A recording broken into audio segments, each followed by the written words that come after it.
हमको मान लो किसी भी सिस्टम का टाइम पीरियड ऑफ ऑसिलेशन पूछेगा, ठीक है। जैसे हम लोगों को रट्टा मारा हुआ है ना, सिंपल पेंडुलम का टाइम पीरियड पूछेगा तो हम लोग क्या बोल देते हैं, 2 pi root under L by G, standard formula होता है। अब ये सिंपल पेंडुलम का पता है 2 pi root under L by G, लेकिन अगर सिंपल पेंडुलम में कुछ कंडीशन चेंज कर देगा तो तब तो तुम 2 pi root under L by G नहीं लिख पाओगे। तो इसीलिए हम लोगों को सीखना होता है कि किसी भी ऑसिलेटिंग सिस्टम का टाइम पीरियड अगर पूछा जाए, ठीक है, तो उसका वैल्यू टाइम पीरियड कितना होगा और वो कैसे निकलेगा। तो वो देखो, जैसे कि अगर मैं सिंपल पेंडुलम लूं, सिंपल पेंडुलम कैसा अरेंजमेंट होता है, कौन बताएगा मेरे को। सिंपल पेंडुलम कैसा अरेंजमेंट होता है, ये क्या है। हाँ, तो उसका कंपोनेंट्स बताओ कि क्या क्या होता है सिंपल पेंडुलम में।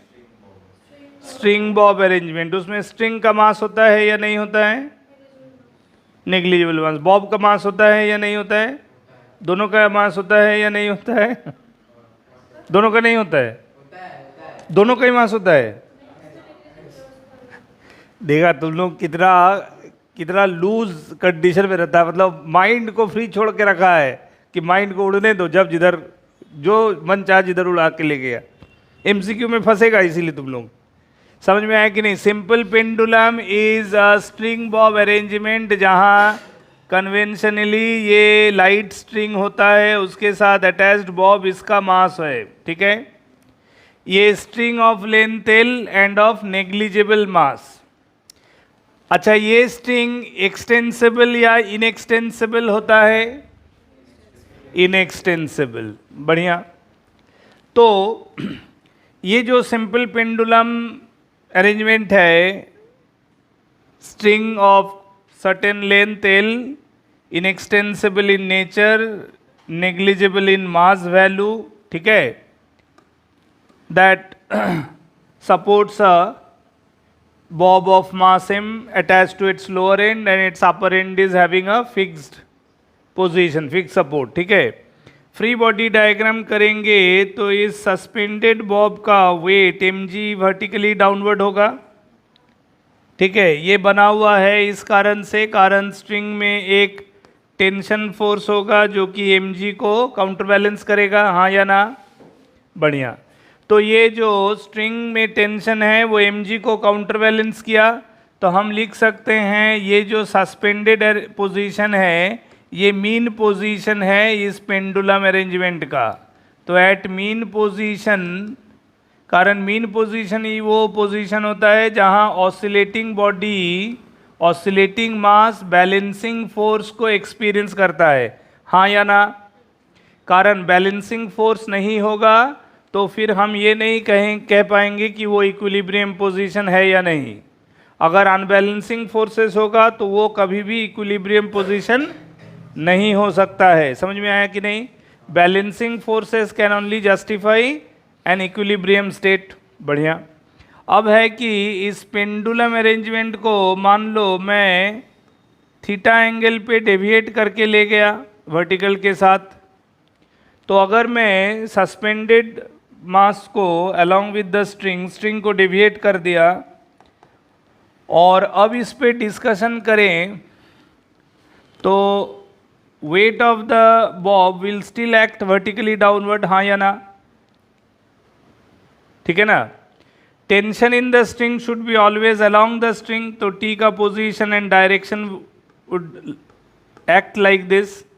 Do you think that this time the tension in the string is anyway can balance mg? होगा ना, यहाँ ऑपोजिट इन डायरेक्शन है क्या, नहीं है। तो अब हम क्या कर सकते हैं, mg को हम दो कंपोनेंट में रिजॉल्व कर सकते हैं कि नहीं कर सकते हैं। अगर मैं mg को दो कंपोनेंट में रिजॉल्व कर दूं तो ज्योमेट्री के हिसाब से देखो, क्या इसको थीटा लिखा जा सकता है, क्या ये थीटा अगर है तो इस कंपोनेंट को मैं mg cos थीटा लिख सकता हूँ। ये कंपोनेंट हमारा mg sin थीटा होगा, अब आफ्टर रिजोल्यूशन ये जो mg का जो दो रिजॉल्व कंपोनेंट दिख रहा है, in terms of this to resolve component तुम्हारा सोच कहाँ तक जा रहा है?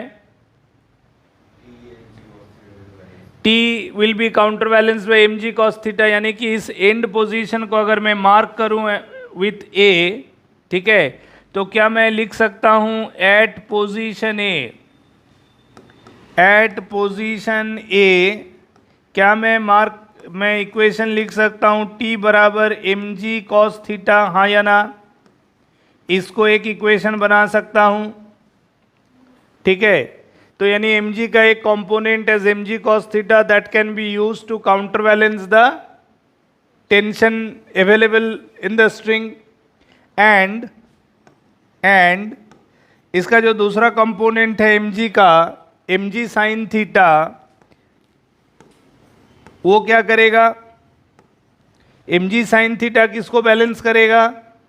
mg sin theta is the unbalanced force, mg sin theta is the, यही तो पूछ रहा था तुम लोग से, तुम लोग कहाँ खो जाते हो कभी कभी। Unbalanced force, mg sin theta क्या है? Unbalanced force. अच्छा, अनबैलेंस्ड फोर्स क्या करता है? इनर्शिया को मेंटेन रखता है। क्या बात कर रहा है Ritesh? mg sin theta inertia को मेंटेन नहीं रखता है? लॉ ऑफ इनर्शिया में नहीं पढ़े हैं? नहीं रखता है। अनबैलेंस फोर्स का काम ये है इनर्शिया को चेंज करना, ठीक है, good alertness. mg sin theta is the unbalance force, वो इनर्शिया को मेंटेन नहीं रखता है, तो फिर क्या करता है अनबैलेंस फोर्स? बढ़िया, एक्सेलरेशन को बनाता है। यानी कि mg sin थीटा को हम लिख सकते हैं that is equal to m into a. Force का तो एक ही काम है दुनिया भर में, हाँ, चाहे वो अमेरिका में हो, रसिया में हो, इंडिया में हो या गरीब पाकिस्तान में हो, हैं? हाँ, माय फेवरेट कंट्री इजराइल में हो, ठीक है, तो इवन गरीब पाकिस्तान में हो, तो एक ही काम करता है। लेकिन हाँ, ध्यान रखना ये माइनस ए में लिखना होगा। क्यों? बढ़िया, बिल्कुल। थीटा का डिस्प्लेसमेंट एंगुलर ऐसे गया, रिस्टोरिंग, इसीलिए ये फोर्स को क्या बोलेंगे? Restoring force. क्लियर है? तो mg sin theta is minus A में, mg sin थीटा क्या हो गया? माइनस ए में, यानी कि हम यहां से ए को लिख सकते हैं माइनस जी साइन थीटा। एम कट जाएगा ना, हाँ कि नहीं? बढ़िया। अब देखो, अगर थीटा बहुत छोटा वैल्यू है तो, थीटा अगर बहुत छोटा है तो थीटा के वजह से ये जो आर्क बना, इस आर्क को अगर मैं x लिखूं, लिख सकता हूं ना, और लेंथ हमको, length of the string is radius, ठीक है ना? हाँ, अब तुम लोग पढ़ा है क्लास 2 में, मैथ्स में पढ़ा है ना, arc length is equal to radius into angle subtended, पढ़ा थे ना कि नहीं क्लास 2 में? तो आर्क लेंथ बराबर रेडियस इंटू एंगल सबटेंडेड, ये चीज पढ़ा है। अच्छा, क्लास 3 में जाके पढ़ा है कि sine theta is equivalent to theta if theta is very small, ये क्लास 3 में ही पढ़ लिया था। Very good. तो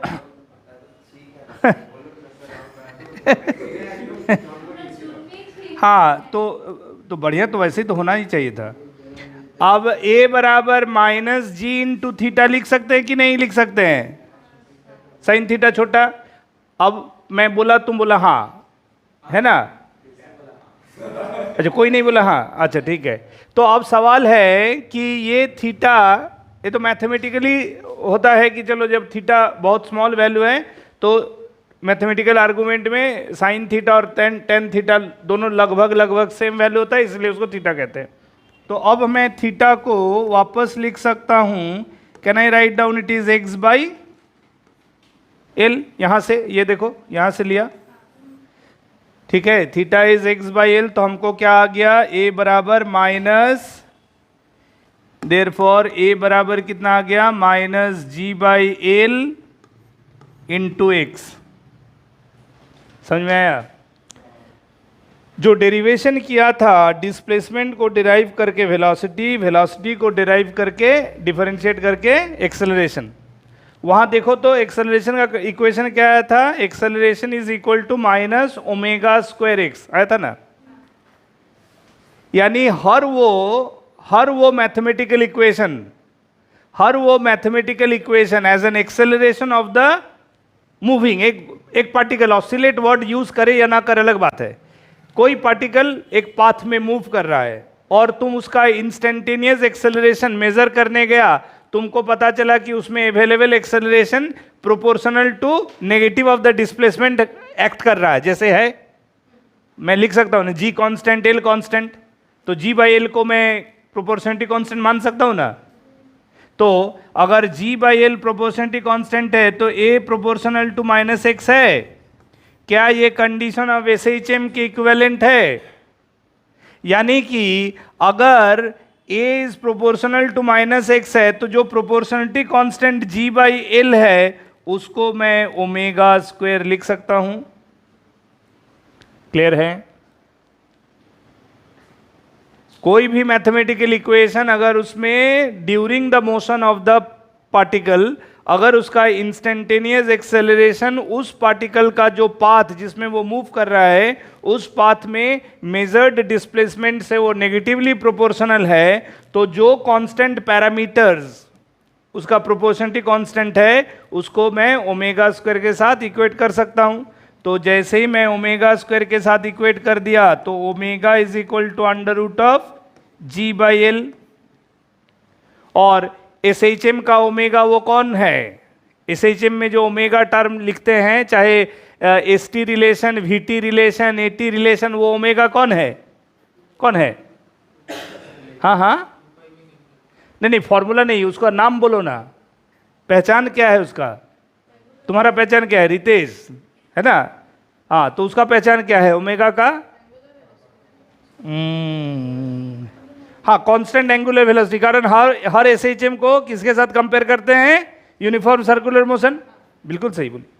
omega is the angular velocity of corresponding